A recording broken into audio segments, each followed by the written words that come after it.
So today's lecture is 14, 40.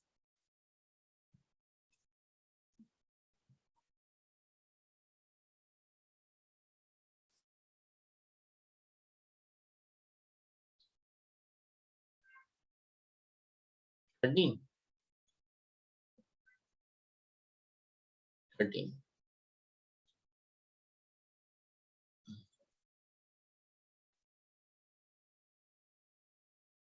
आज afternoon को मेरा लगा है क्या? मुझे पता नहीं है।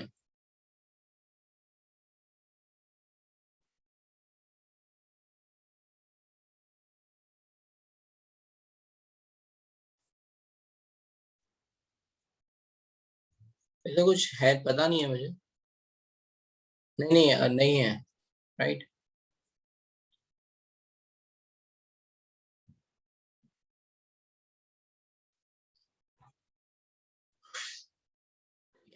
चलो ना, लेक्चर 30 तो ये हो गया अपना डेट है आज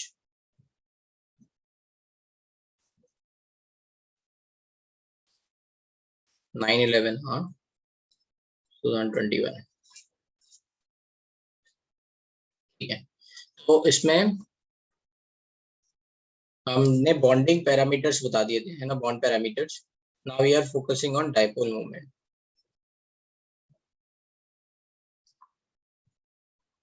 ठीक है, इसको रिप्रेजेंट करते हैं म्यू से। क्या होता है? If any molecule is given ना, A and B, and let's say electron negativity of B is greater than electron negativity of A, then I have told you that B is started to pull the electron, it is going to gain delta negative and delta positive. That's why there is going to be charge separation between them, and this is called dipole formation. And the moment, dipole moment is called, this is called dipole formation, right? And the dipole moment will be Q into D. Mu is equals to Q into D. The D is bond length and Q is the charge. जो ये delta positive charge या delta negative charge है, ये कितना आ रहा है, क्या आएगा, चार्ज सेपरेशन। ठीक है, तो यहाँ पे Q क्या हो गया? Q है चार्ज, पार्शियल चार्ज, चार्ज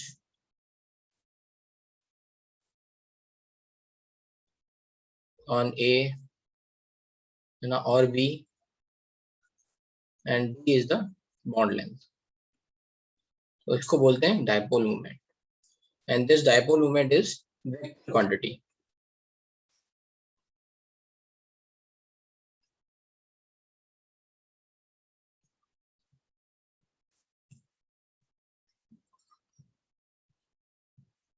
तो अगर मान लो हमें, राइट, दो लेट्स से डायपोल वेक्टर मिलते हैं, दोनों को हम कैसे ऐड करेंगे? वेक्टर सम करेंगे। Let's say we are having two vectors.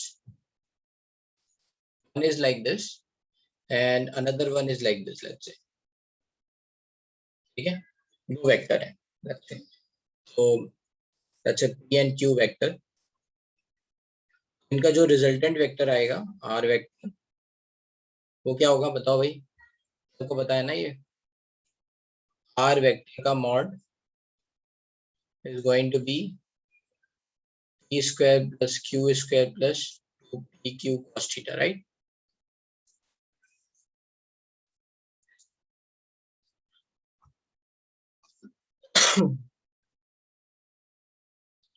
ठीक है, theta is the angle between P and Q। ठीक है, तो ये आपने पढ़ा होगा कि, तो बस वही यहाँ पे हमें काम करना है।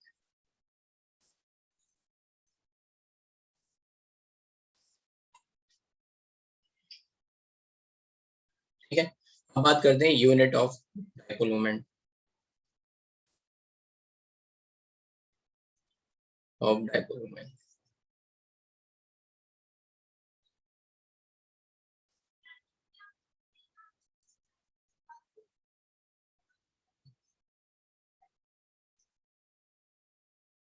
तो बताओ भाई यूनिट ऑफ डाइपोल मोमेंट क्या हो जाएगा? तो चार्ज की यूनिट मतलब क्यू की यूनिट क्या है? चार्ज, सॉरी, क्यू की यूनिट है कूलम, राइट, एंड डी की यूनिट क्या है? मीटर।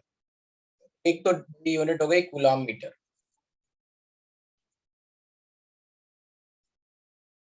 है ना, कूलम मीटर।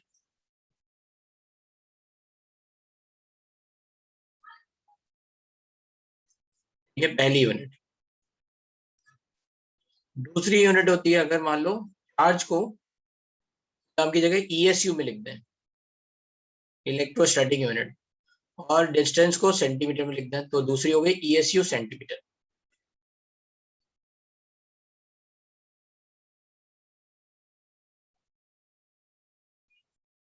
डाइपोल फॉर्मेशन का मतलब और dipole moment same thing. Dipole बन रहा है इसीलिए डाइपोल मोमेंट आया ना वहां पे। पोल्स बन गए, अब बताओ नेट चार्ज सेपरेशन कितना हुआ, वो हम बता रहे हैं।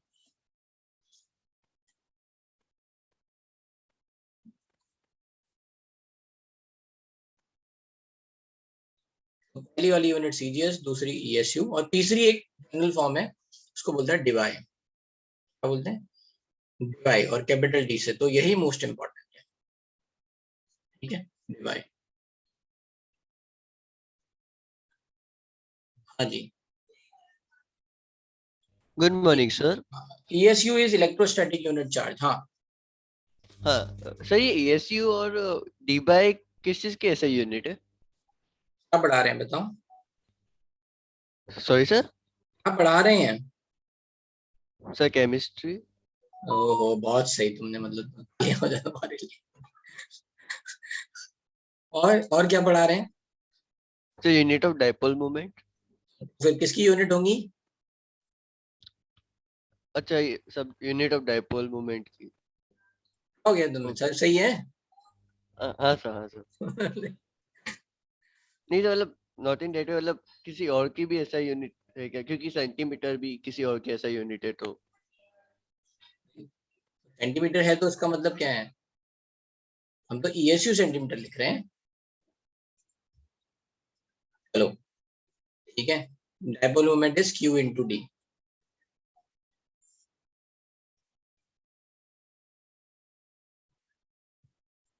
ठीक है, तुमने लेट ज्वाइन किया पक्का, तो ये मिस कर दिया तुमने। मतलब मेरे इतना लेट स्टार्ट होने के बाद भी तुमने लेट ज्वाइन किया। ठीक है, तो डिवाई जो है वो याद रखनी है। क्या होती है debye? 1 debye is equals to 10⁻⁻18 ESU centimetre. ठीक है, और 1 debye is equals to 3.33 into 10⁻⁻30। ये क्या हो गया? Coulomb metre. ये दो हैं।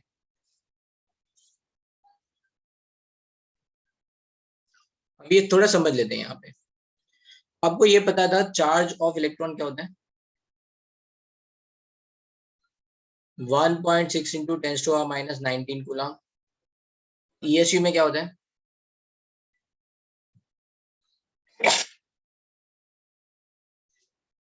ईएसयू में क्या होता है?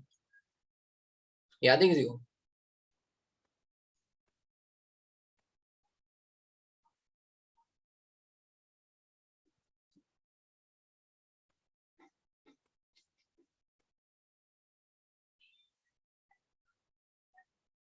ईएसयू में चार्ज ऑफ इलेक्ट्रॉन 4.8 इंटू 10⁻, ठीक है, -10 ईएसयू, ये होता है। इससे फॉर्मूला क्या निकल के आता है, right? 1.6 into 10⁻⁻19 coulomb is equals to 4.8 into 10⁻⁻10 ESU। 1 coulomb is nothing but 3 into, इससे देखेंगे 10⁻9 ESU। तो बस इसको यहाँ पुट कर दो। 1 divide equals to 3.33 into 10⁻⁻30 into 3 into 10⁻9 ESU।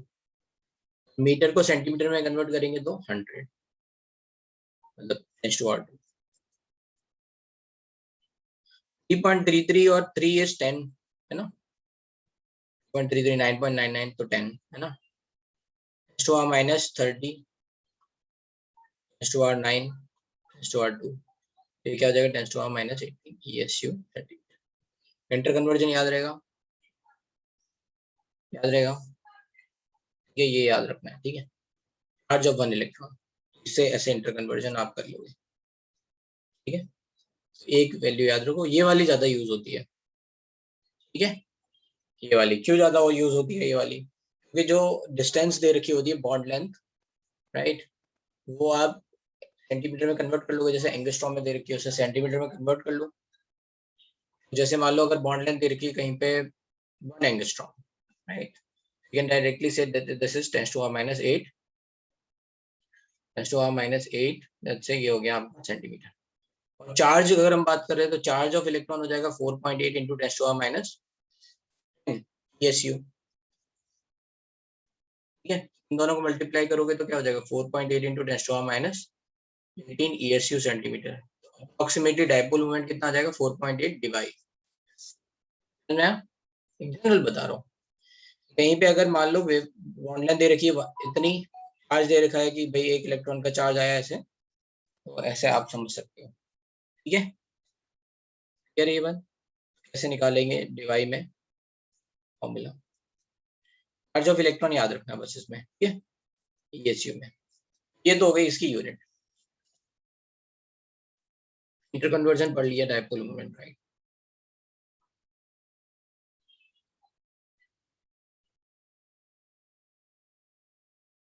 अभी कोई बात पूछनी है इसमें तो आगे चलें.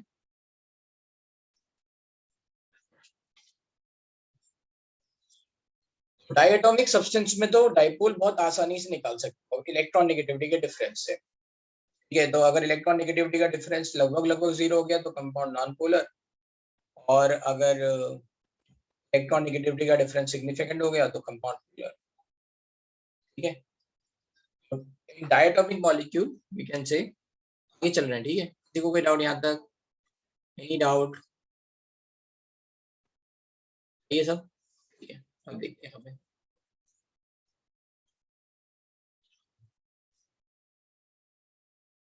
तो इन diatomic molecule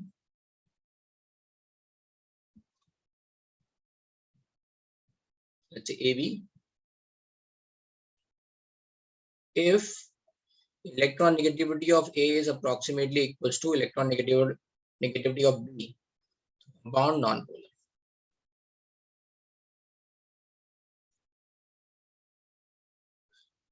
If electron negativity of A is, let's say, is greater than B, और उल्टा है ना, electron negativity of A is less than electron negativity of B, तो क्या हो जाएगा, कंपाउंड पोलर,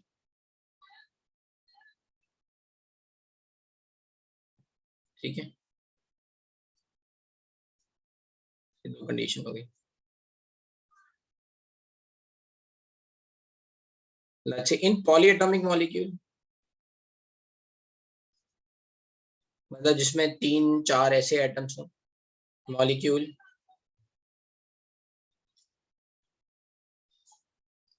इन पॉलीएटॉमिक मॉलिक्यूल जैसे अगर हम बात कर रहे हैं, राइट, तो यहाँ पे अब डिपेंड करता है कि हमें वेक्टर सम लेना पड़ेगा, क्योंकि 2 डाइपोल बनेंगे हर है ना.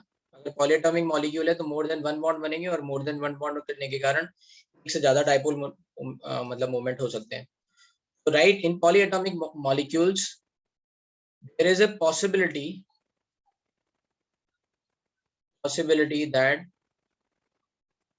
that molecule is non-polar despite having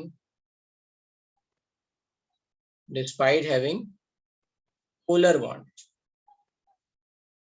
ठीक है. इसका मतलब क्या हुआ, जो वेक्टर सम है वो 0 हो गया ना. There is a possibility that molecule is non-polar despite having polar bonds. Example, let's say symmetrical molecule.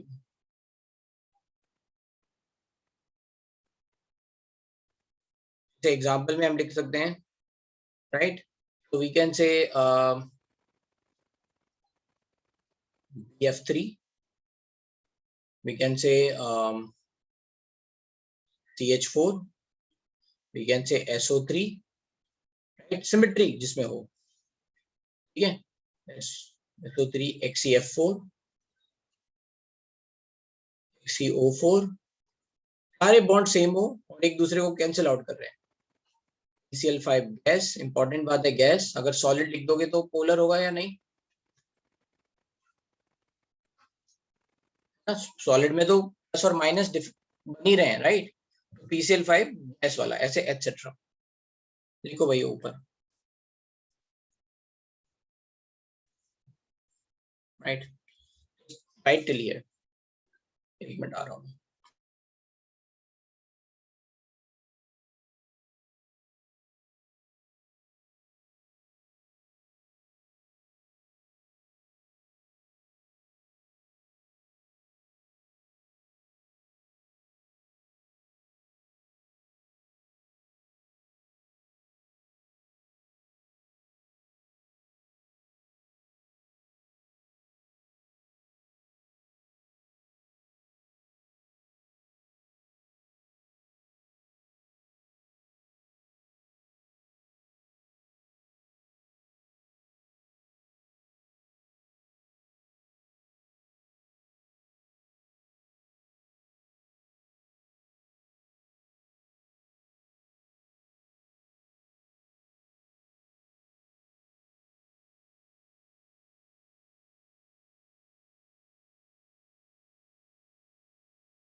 ठीक है, सिमेट्रिकल में देखते हैं कि कैसे ये इलेक्ट्रॉन मतलब ये डाइपोल मोमेंट जीरो हो रहा है। लेट्स से पहले मैं एग्जांपल लिख लेता हूँ BF3 का। ये बहुत इंपॉर्टेंट क्वेश्चन है, इंटीजर टाइप क्वेश्चन आते हैं, इनमें पूछा जाता है which of the following are non polar compound. आपको स्ट्रक्चर ड्रॉ करने हैं, याद आया? स्ट्रक्चर जिन्होंने अभी भी तक, जिनको, कितने लोग ऐसे हैं जिनको स्ट्रक्चर बनाना अब आ गया है, कॉन्फिडेंस आ गया है? फिर से मैं एक बार ले ले रहा हूँ, स्ट्रक्चर में थोड़ा कंफर्टेबल फील कर रहे हैं अपने आप।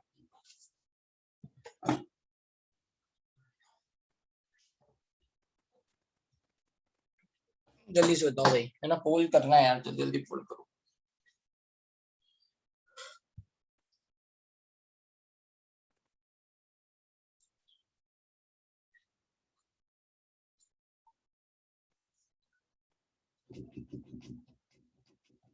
फास्ट फास्ट फास्ट, बहुत कम पार्टिसिपेशन रहता है पूछ में, फास्ट। तो लेट्स से तब तक, जब तक पोल आप लोग कर रहे हो तब तक मैं यहाँ देखता हूँ BF3 में, right? So you know the boron is having 3 electrons, sp2 hybridization, and that's why planar type का structure ऐसे बनेगा। All these bonds, fluorine is more electron negative than boron, तो ये सारे जो हैं, है ना, ये सारे के बॉन्ड जो हैं वो पोलर हैं, राइट? ये सारे बॉन्ड्स पोलर हैं, right? Fluorine is more electron negative, but इनके कारण जो डाइपोल मोमेंट आ रहा है, इसका इस डायरेक्शन में आ रहा है, इसका इस डायरेक्शन में आ रहा है, और इसका इस डायरेक्शन में आ रहा है। इनके बीच में एंगल कितना है? 120 डिग्री। ये क्या है? सिमेट्रिक है। यहाँ पे नेट डाइपोल मोमेंट क्या हो जाएगा? Mu net is 0। ये क्या हो जाएगा? Non polar. Poly atomic compounds में इससे देखते हैं, म्यू से देखते हैं, अगर म्यू 0 आ गया तो कंपाउंड इज नॉन पोलर।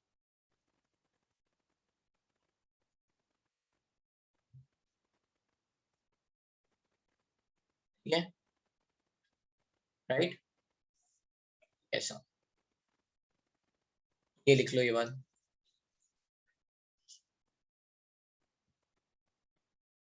यहाँ पे लिख सकते हैं, है ना, म्यू नेट इज 0 तो non polar, mu net is not 0 polar. क्या समझ में आ रही है? और अच्छा ये समझ में आ रहा है ये 120 डिग्री से क्यों नेट 0 हो गया? ठीक है, इसका जो रिजल्टेंट वेक्टर आएगा 120 डिग्री में वो इस साइड में आएगा, और ये किसको कर देगा, ये रिजल्टेंट वेक्टर इससे कैंसिल आउट हो जाएगा, इक्वल एंड अपोजिट डायरेक्शन में आएगा।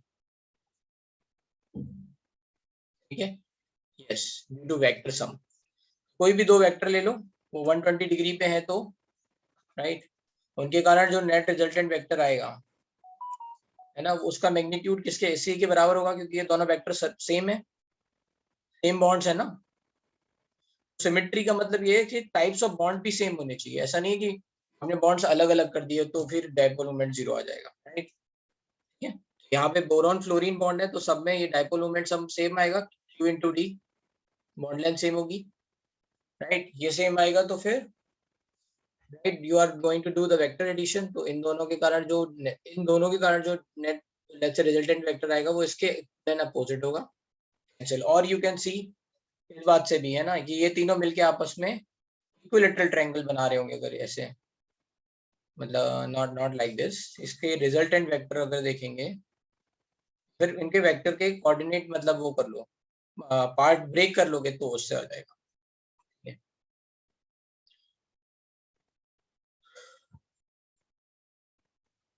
What will be happen if there is already charge is present? वो तो आयन हो गया ना, वो कोई मॉलिक्यूल नहीं है ना। मॉलिक्यूल जैसे मान लो, let's say if I am going to talk about, मान लो HBF4 माइनस है ना, HBF4 लिखा हुआ है, तो ये H प्लस BF4 माइनस, तो ऑलरेडी आयनिक कंपाउंड हो गया ना आकाश, ऑलरेडी आयनिक कंपाउंड हो गया। हाँ, हम मॉलिक्यूल्स की बात कर रहे हैं, आयंस की नहीं। तो आयंस होंगे तो वो आयनिक कंपाउंड हो ही जाएंगे।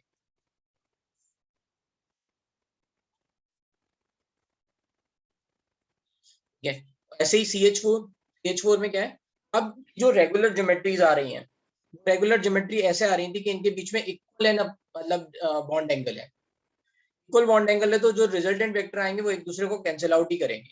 जैसे CH4 है, ये टेट्राहाइड्रल है, ये जो तीन वेक्टर हैं इनका जो रिजल्टेंट वेक्टर आएगा, है ना, क्या आएगा, है ना, ये तीन वेक्टर हैं, इनका जो रिजल्टेंट वेक्टर आएगा 3 वेक्टर्स का, ये कार्बन यहाँ पे हाइड्रोजन से इलेक्ट्रॉन खींच रहा है,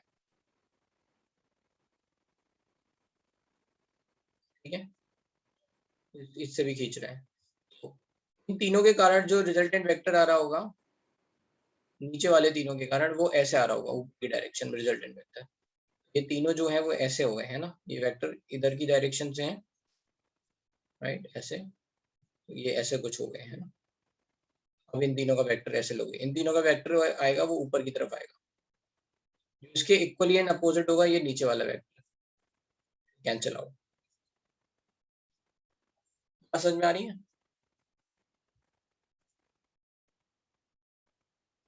ठीक है, वेक्टर सम इमेजिन करना है, तो जैसे ये कार्बन था, ये 3 हाइड्रोजन है, इसको आप क्या करो, इसका वेक्टर सम लेना है, तो कैसे, फिल सब ज्वाइन करनी चाहिए एक दूसरे के साथ, है ना, तभी हम सम ले पाते हैं ना, वेक्टर सम लेना है तो फिल शुड ज्वाइन टुगेदर। थोड़ा एक्सटेंड कर लिया, इसको इधर ले गए इस डायरेक्शन में, इसको इधर ले गए इस वेक्टर को, इसको इधर ले गए, तो इन तीनों का रिजल्टेंट वेक्टर देखा, इन तीनों का रिजल्टेंट वेक्टर क्या होगा, राइट, इन तीनों के बिल्कुल सेंटर से पास होते हुए, है ना, ये एक पिरामिड टाइप की बन गई, है ना, ये एक पिरामिड टाइप की बन गई, तो इनका जो रिजल्टेंट वेक्टर होगा वो इस सेंटर के पिरामिड डायरेक्शन में होगा ऊपर की तरफ, रिजल्टेंट वेक्टर, क्योंकि बाकी सब जो कंपोनेंट होंगे एक दूसरे से कैंसिल आउट हो जाएंगे। ठीक है, ऊपर की तरफ यही कार्बन हाइड्रोजन, ये बॉन्ड नीचे की तरफ सेंटर की डायरेक्शन में, तो ये एक दूसरे को कैंसिल आउट कर रहे हैं, 0। क्लियर है इतनी बात? किसी को ये ज्योमेट्री में एक प्रॉब्लम आ रही हो, नहीं समझ में आ रहा हो, एनीवन? आगे ये तो रेगुलर ज्योमेट्री जितनी भी दिख रही है अगर वो रहेंगी तो सब जगह क्या होगा, डायपोल मोमेंट 0 होगा। अब जैसे मान लो ये वाला क्वेश्चन है XeF4, यहाँ पे ये है ना, इसमें और भी एग्जांपल लिख सकते हैं हम, जैसे SF6 है ना, राइट, सारे बॉन्ड सेम है, ऐसा है ना, ऐसा SF6 IF7 ऐसा भी एग्जांपल आप लिख सकते हैं, राइट। इस भविष ठीक है, ऐसा मतलब आप राइट एग्जांपल लिख सकते हो। बट XeF4 में क्या हो रहा है यहाँ पे, XeF4 में ठीक है, xenon is having 4 bonds in a plane, right, ये हो गए एक दूसरे से 90 डिग्री पे है, और एक लोन पेयर ऊपर एक नीचे, तो ये लोन पेयर का जो वेक्टर, अच्छा लोन पेयर के कारण भी वेक्टर आता है क्योंकि लोन पेयर हाइब्रिड ऑर्बिटल में है ना, इलेक्ट्रॉन डेंसिटी एक पर्टिकुलर डायरेक्शन में है, ऐसा नहीं कि लोन पेयर का वेक्टर नहीं लेना है ना, lone pair also contribute in dipole moment, और लोन पेयर के वेक्टर को लोन पेयर ही कट कर सकता है। यहाँ देखो इसका जो वेक्टर ये ऊपर की तरफ आया है ना, ये नीचे की तरफ आया, ये कैंसिल आउट हो गया। ये फ्लोरीन आपस में एक दूसरे के साथ 90 डिग्री में, तो इनके कारण भी रिजल्टेंट वेक्टर क्या आएगा, 0 आएगा। ठीक है, XeF4 भी 0 हो गया। इतनी बात समझ में आ रही, अब बताओ मुझे है ना, which of the following has zero dipole moment, आपको बताना है, और you can say non polar. ठीक है, yes और नो लिखते जाना है। CCl4, ECl3F2, ECl2F3,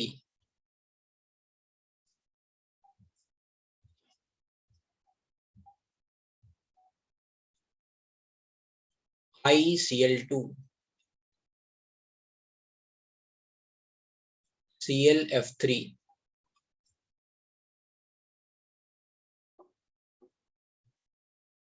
XeF2 है ना, यस नो लिखना है। सिमेट्री देखिए, SO2, CO2,